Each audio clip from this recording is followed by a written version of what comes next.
Bueno, nos hemos quedado cuando Rommel lo destinan a defender el muro atlántico, que siempre está la famosa anécdota esta de que cuando llega allí se encuentra que eso ni es un muro ni es nada. Hay una frase también de Goebbels que dice, yo la leí este verano en Normandía precisamente, que dice que, bueno, que si los aliados nos atacaron en el 42 en Dieppe y no estábamos preparados nosotros y aún así los expulsamos, ahora que estamos totalmente preparados no nos van a hacer nada en la próxima invasión.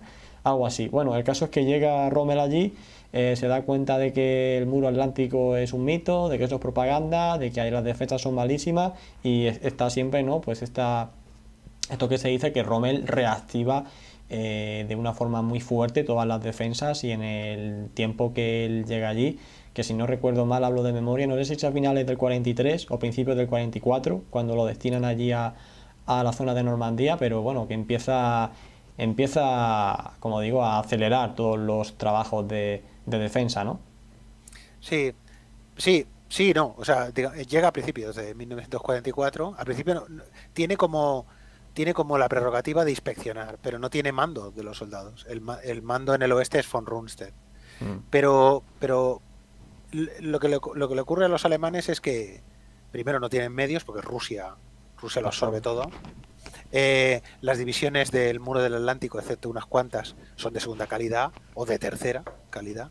Las no tiene minas, no tiene reaviva el tema de los obstáculos antitanque aquellos antiguos, las verjas belgas, los obstáculos Cointe, cosas así. Pero eso, sobre todo, estas defensas están en determinados sectores. En otros es que no tienen hormigón suficiente para fortificar todos estos kilómetros de costa francesa, ¿no?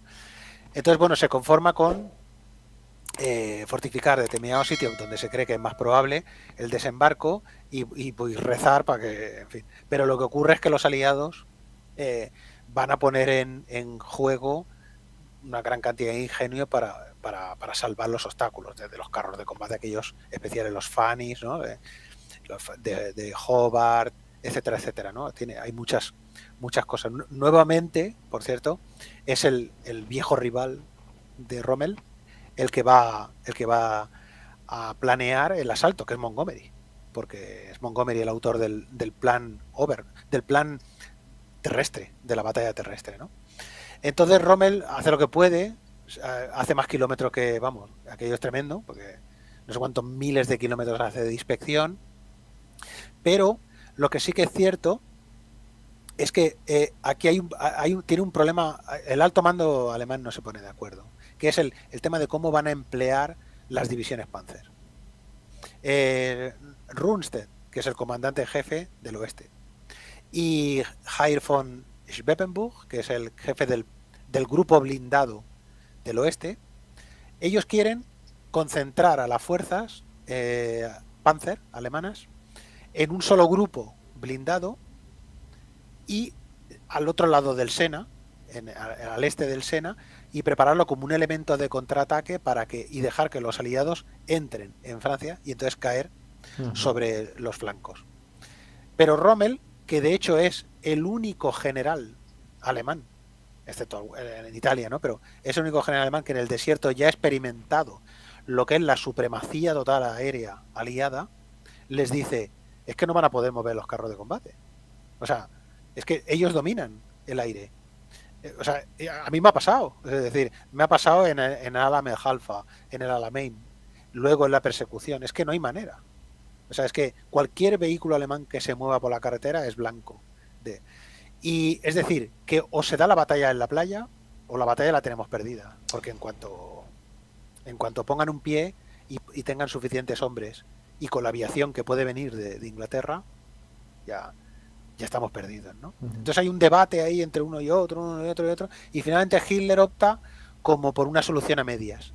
Le da a Rommel para que ponga en primera línea 3 de las Panzer, a Rundstedt le da otras 3 y otras 3 quedan, pero Rommel no tiene autorización para disponer de todas las Panzer, necesita la autorización de Hitler. Y entonces, es decir, y tampoco tiene control sobre la Luftwaffe, la Marina, es decir, como siempre pasa, Hitler se guarda la última opción, se guarda la orden definitiva, la capacidad de decisión última, y multiplica los mandos, etcétera, etcétera, etcétera, y esto va a ser una de las causas del cacao que se montan los alemanes al principio. Y encima Rommel no está... Yo ahora voy a cometer el error que hemos dicho antes, que no se tiene que hacer, pero bueno, yo desde mi punto de vista es que es una decisión muy complicada. Llevan razón los dos. Si te pones a todas las divisiones Panzer en la playa, te las va a barrer el fuego de artillería de los acorazados, como pasó a las que se acercaron mucho. Si las pones detrás, la aviación aliada tampoco te va a dejar que las aproxime.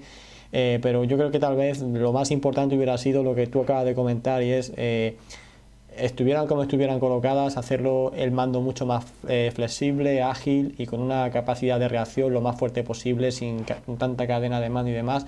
Pero claro, luego también lo sumamos al hecho de que pensaban que el ataque principal no iba a ser allí, y estaban esperando otro ataque en Calais, y vamos a esperar, y bueno, y al final todo se junta y demás. Pero precisamente eso que has dicho de replegarse detrás del Sena, Rommel, y yo lo leí hace poco en el libro de Anthony Beevor de Normandía, cuando ya la situación, cuando ya habían desembarcado y ya veía que ya el frente era insostenible, un par de semanas después, en esta famosa reunión que tiene con Hitler, que sale en la película, él, según comenta, propone entonces replegarse más al interior, detrás del Loira y del Sena, para que los aliados rápidamente ocupen el territorio, y él planificar ya un poco como Manstein en la cuenca del Donetsk, algo parecido lo que quería hacer, pero aplicado ahí en esa región. Finalmente se le dice que no y que resistan las playas. Bueno, ya no se sabe si hubiera triunfado o no, pero en cualquier caso él lo llegó a proponer, esa idea de replegarse posteriormente. En ese momento no, pero es que yo creo que luego, o sea, esta es la reunión en Margival, que es con Rundstedt, y de hecho esto es lo que le propone Rommel, y también cuando hay una alerta aérea, y entonces bajan, y ahí no hay estenógrafos, y entonces Rommel le dice que lleguen a una solución diplomática con los aliados occidentales, cuando no hay estenógrafos, y entonces Hitler le dice: usted ocúpese de la guerra, digamos, ¿no? Bueno, o sea, y déjeme a mí la política. Usted no se meta en esto, ¿no? Hay como un primer aviso de Hitler, ¿no? En ese sentido. Y entonces que Rundstedt le dice: pero ¿cómo va usted? De hecho, Rommel piensa que Rundstedt también le va a decir algo a Hitler, ¿no? Pero Rundstedt, en fin, nada entre dos aguas, por decirlo así, ¿no? Y entonces, bueno, de hecho, esto nos sirve un poco para encarar lo que sería el papel de Rommel en la conspiración, ¿no? Sí, pero una pregunta antes, ya con respecto a los desembarcos y el papel de Rommel en la batalla, porque los alemanes cometieron errores, limitaciones y demás, pero los aliados también cometieron muchos errores en el desembarco. Luego también les pilló esa famosa tormenta que incluso les impidió durante un par de días desembarcar suministros, y le dio todo el tinglado que habían montado de puertos artificiales y demás. ¿Tú consideras que los alemanes estuvieron cerca en algún punto de la batalla de Normandía de haber lanzado un contraataque efectivo para arrojar a los aliados al mar, o consideras que fue totalmente imposible y que hicieron lo máximo que pudieron hacer?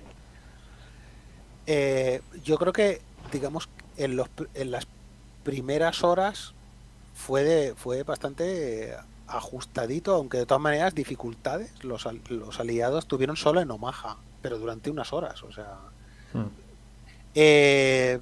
A ver, nosotros contamos con la ventaja de que ¿sabes? De que siempre cuando se juzga un hecho militar pasado, claro, tú cuentas con la ventaja de que lo sabes todo. Claro. ¿No? Entonces, el historiador va a ver los sitios donde el que perdió se equivocó.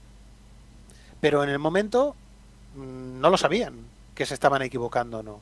Es decir, decía el historiador británico Eric Hobsbawm, decía que los historiadores, en ciertos modos, son como si fuera un tío que apuesta a los caballos, pero apuesta cuando el caballo ya ha llegado a la meta. ¿Sabes? Que le dejan, ¿sabes? Que dice: pues mira, ha ganado fulano, pues 15-1 a tal, ¿no? Es una cosa que se debe evitar, en cierta manera. Es decir, juzgar una acción militar, claro, porque tú ya sabes cómo acabó. Entonces vas a decir, mira, es que no hizo aquello y tal.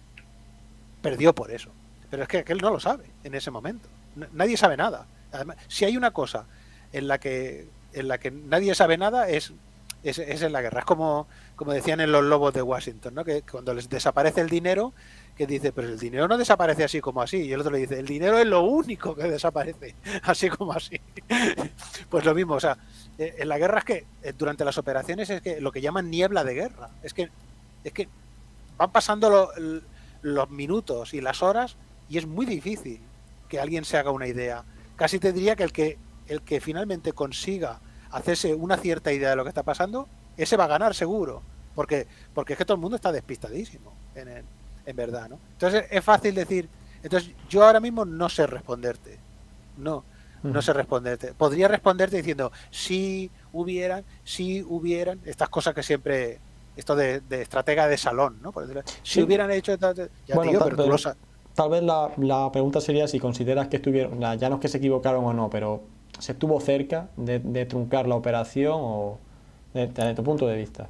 No lo creo, ¿eh? La operación, o sea, la Overlord en sí mismo, así como era una operación que los aliados no podían permitirse perder, probablemente, por ejemplo, y también la batalla de Inglaterra tampoco, son de ese tipo de batallas que los que la ganaron no podían permitirse perder, pues Overlord era una operación extremadamente bien concebida, ¿eh? En la que digamos, se había asumido evidentemente unos riesgos tremendos, ¿no? Pero estaba muy bien concebida, ¿eh? Es una de las operaciones militares mejor concebidas de la historia. Otra cosa es sí, pero ya tampoco el sí, ¿no? Si el ejército alemán fuera el del este, el que estaba allí protegiendo.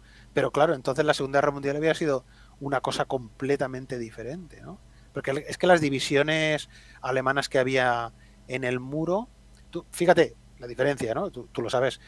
La división que defendía Omaha, la 355, si no recuerdo mal alemán, no, 325 o 355, era una división de infantería que había estado en Rusia y la habían trasladado allí, ¿no? El nivel de sus batallones de rusos, ¿no? Eran bastante bajo y tenía gran cantidad de armas automáticas, etcétera, y además Rommel había pasado una inspección hacía muy poco y había acumulado las armas de tiro rápido casi prácticamente en la orilla. Es donde llegan los americanos en Omaha, por decirlo así, es la de la escena del comienzo de Salvar al Soldado Ryan, ¿no? En cambio, las divisiones de Utah, las divisiones del sector británico, canadiense, etcétera, eran divisiones de segunda, tercera fila. Y eso, lo que les echaron a esa gente encima, eso no hay manera de aguantarlo de ninguna manera. Los canadienses, por ejemplo, habían aprendido de Dieppe y la cantidad de carros de combate, anfibios que llevaban delante, etcétera. En cambio, los norteamericanos desestimaron utilizar estos carros británicos en Omaha, y así les fue, ¿no? Al principio.